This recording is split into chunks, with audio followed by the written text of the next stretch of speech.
প্রিয় দর্শক, ইরানের নিরাপত্তা প্রধান আলী লারিজানি হত্যার দাবি করছে ইসরায়েল।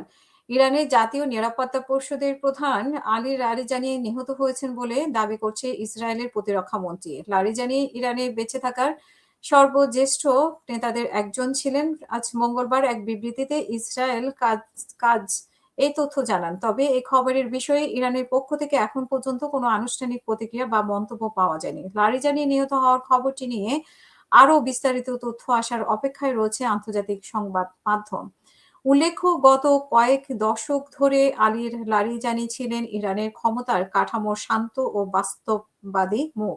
তিনি অষ্টাদশ শতাব্দীর জার্মানির দার্শনিক ইমানুয়েল কান্টের উপর বই লিখেছিলেন এবং পশ্চিমাদের সঙ্গে পারমাণবিক চুক্তি নিয়ে আলোচনা করেছেন। তবে গত একই মার্চে ইরানের সর্বোচ্চ নিরাপত্তা পরিষদের ৬৭ বছর বয়সী এই সেক্রেটারির কথার ধরন বদলে যায়। যুক্তরাষ্ট্র ও ইসরায়েলের বিমান হামলায় ইরানের সর্বোচ্চ নেতা আয়াতুল্লাহ আলী খামেনি ও ইসলামী বিপ্লবী গার্ড বাহিনীর কমান্ড মোহাম্মদ ফাকফুর ফাকফুর নিহত হওয়ার পর মাত্র ২৪ ঘন্টার মধ্যে রাষ্ট্রীয় টেলিভিশনে উপস্থিত হয়ে লারিজানি জ্বালাময়ী বক্তব্য দিয়েছিলেন।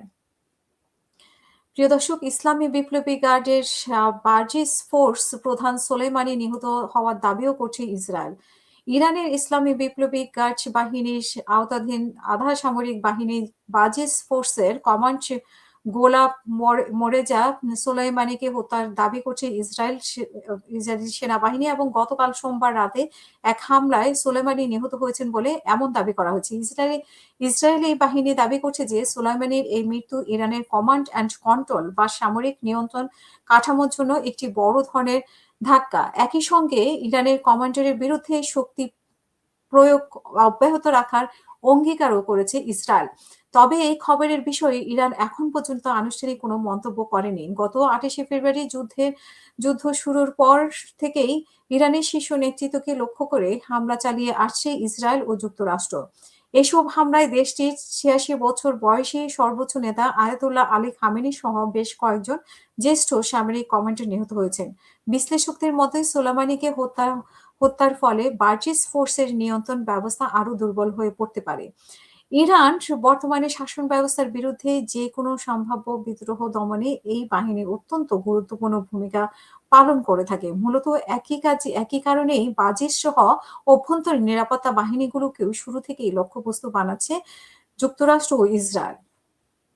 এমনটাই বানিয়েছে। বাট যে খবরটি ইসরায়েলের পক্ষ থেকে প্রকাশ করা হচ্ছে, আমরা এর সত্যতা জানার জন্য আসলে ইরানি সংবাদ মাধ্যমে কিছু আসে কিনা সেটার জন্য অপেক্ষা করতে হবে। যেহেতু ইসরায়েলের প্রধান নেতা নেতানিয়াহুর ব্যাপারে সন্দেহ পোষণ করা হচ্ছে এবং অনেক ধরনের গুঞ্জন আসে, সেই কারণে ইসরায়েল এই ২ জন নেতা সম্পর্কে প্রোপাগান্ডা করছে কিনা সেটাও দেখার বিষয় রয়েছে বলে, এবং ইরানের পক্ষ থেকে আনুষ্ঠানিক কোনো বক্তব্য না পাওয়া পর্যন্ত এটা পুরোপুরি সত্য আলী আলীর লারিজানি এবং সোলাইমানের হত্যার বিষয়টি, এটা আমাদেরকে নিশ্চিত হতে হবে।